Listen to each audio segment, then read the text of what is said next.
BRS పార్టీలో అసలు కేసీఆర్ తర్వాత ఎవరు అనేది మేజర్ క్వశ్చన్. ఎప్పటి నుండో వినిపిస్తున్న ప్రశ్న కూడా. హరీష్ రావు అని కొందరు అంటూ ఉంటే కాదు కేటీఆర్ఏ అని మరికొందరు అంటూ ఉంటారు. అయితే మా బాస్ కేసీఆర్, ఆ తర్వాత అందరూ సమానమే అంటున్నారు ఆ పార్టీ నేతలు.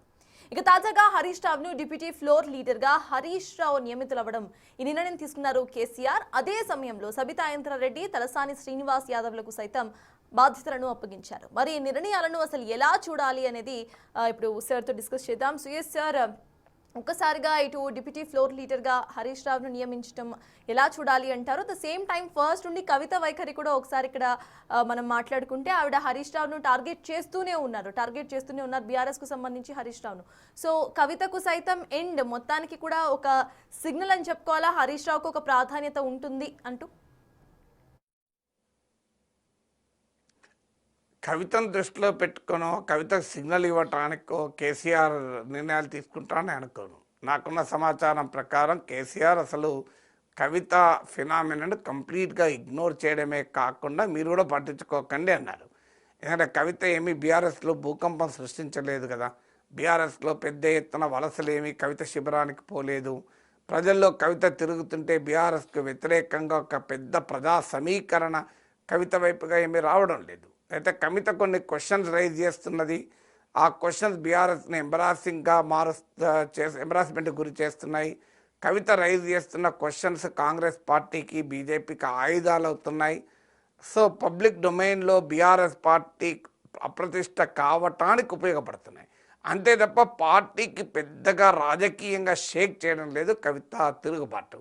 అందువల్ల కవితను దృష్టిలో పెట్టుకునే హరీష్ రావుకు deputy floor leader, deputy party లీడర్గా అసెంబ్లీలో ఇచ్చాడని నేను అనుకోను.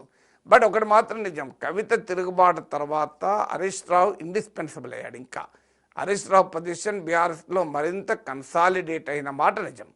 దానివల్లనే ఉపనాయకుడిగా ఇచ్చారు కవితను సిగ్నల్ ఇవ్వటానికని నేను అనుకోను. కానీ కవిత తిరుగుబాటు హరీష్ రావు అనివార్యతను పెంచింది.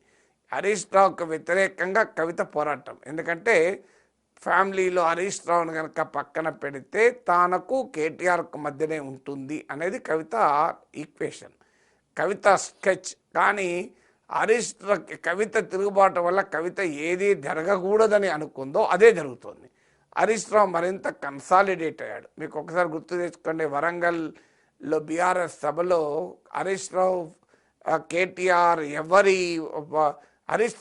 కేటీఆర్ కేసీఆర్ ఫ్లెక్సీలు తప్ప ఇంకా ఎవరి కటౌట్లు కనిపించలేదు. అందులో హరీష్ రావు కటౌట్ అసలే కనిపించలేదు. ఆ సభకు హరీష్ రావు దాదాపు దూరం ఉంచారని కూడా వార్తలు వచ్చాయి. అలాంటి పరిస్థితి నుంచి ఇప్పుడు హరీష్ రావును తిరిగి ఉపనాయకుడిగా చేసే స్థాయికి వచ్చింది. అంటే క్లియర్గా కవిత చేసిన టార్గెట్ అది రివర్స్లో హరీష్ రావుకి ఉపయోగపడింది. సో అంతవరకు నిజం. ఇక హరీష్ రావు మొదటి నుంచి కూడా బీఆర్ఎస్లో ఇండిస్పెన్సిబుల్. హరీష్ రావు స్ట్రెంగ్త్ ఏంటంటే ఆయనకున్న శక్తి సామర్థ్యాలు, ఆయనకున్న ప్రజా సంబంధాలు, పార్టీలోనూ బయట హరీష్ రావుకు ఉన్నటువంటి గుడ్ విల్. మీకు ఈవెన్ రాజకీయ ప్రత్యర్థుల్లో కూడా హరీష్ రావు అంటే ఆ గుడ్ విల్ ఉంటుంది. ఎందుకంటే ఆయన డీల్ చేసే వ్యవహార సరళి కావచ్చు, ఆయన ప్రజా సమస్యల పట్ల స్పందించే తీరు కావచ్చు. నిన్నగాక మొన్న చూడండి, స్థానిక ఎన్నికల్లో బీఆర్ఎస్ కన్నా కాంగ్రెస్ పై చేయి సాధించింది. కానీ సిద్దిపేట జిల్లాలో మాత్రం బీఆర్ఎస్ ఆధిక్యత హరీష్ రావు పుణ్యమాన్ని సాధించగలిగారు. So electorally Harish Rao proven to be indispensable. పార్టీలోనూ బయట ప్రజల్లోనూ బీఆర్ఎస్ ఫాలోయింగ్లోనూ తిరుగులేని గుర్తింపు ఉంది. సో అందువల్ల హరీష్ రావును ఉపనాయకుని చేయడం ద్వారా మరోసారి రుజువైంది ఏంటంటే Harish Rao is indispensable for BRS అని. అన్నిటికీ మించి హరీష్ రావు ఏం పార్టీని డిస్టర్బ్ చేయడం లేదు. సొంత కూతురు కవిత డిస్టర్బ్ చేసిన మేనల్లుడైన హరీష్ రావు ఇప్పటి వరకు పార్టీని డిస్టర్బ్ చేయలేదు. ఇన్నిసార్లు కేటీఆర్ హరీష్ రావును పక్కకు పెట్టారు అని ఎన్నిసార్లు వార్తలు వచ్చినా హరీష్ రావు బహుశా మౌనవేదన అనుభవించి ఉండాలి తప్ప బయటికి వ్యక్తం చేయలేదు. ఇప్పుడు కాళేశ్వరం ప్రాజెక్టు హరీష్ రావు ఇరిగేషన్ మినిస్టర్గా తన కృషి ఉంది. కానీ కాళేశ్వరం ఇనాగ్రేషన్ అప్పుడు హరీష్ రావు అక్కడ లేడు. నాకు మీడియాలో వచ్చిన కథనాల ప్రకారం, రాజకీయ వర్గాల కథనాల ప్రకారం టీవీలో ఇంట్లో కూర్చొని లైవ్లో టీవీ చూడాల్సిన పరిస్థితి అని అన్నారు. ఎంత నిజమో తెలియదు. కానీ సో హరీష్ రావు ఇటీవల వరంగల్ బహిరంగ సభ ఇలా అనేక సందర్భాల్లో హరీష్ రావును పక్కకు పెట్టిన మాట నిజం. ఆ సమయంలో ఆయన ఆవేదన పడి ఉంటాడు, మౌనవేదన పడి ఉంటాడు. కానీ బయటికి వచ్చి ఎన్నడూ కేసీఆర్కి వ్యతిరేకంగానో, పార్టీకి వ్యతిరేకంగానో, ఈవెన్ కేటీఆర్కి వ్యతిరేకంగా కూడా ఒక్క మాట అనలే.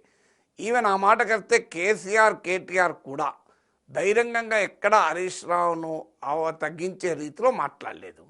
సో అందువల్ల మొదటి నుంచి కూడా ఆ రకమైన డీసెన్సీ మెయింటైన్ చేస్తున్నారు కూడా. సో హరీష్ రావు ఏంటంటే కేసీఆర్ ఉన్నంత కాలం I don't think Harish Rao will ever revolt.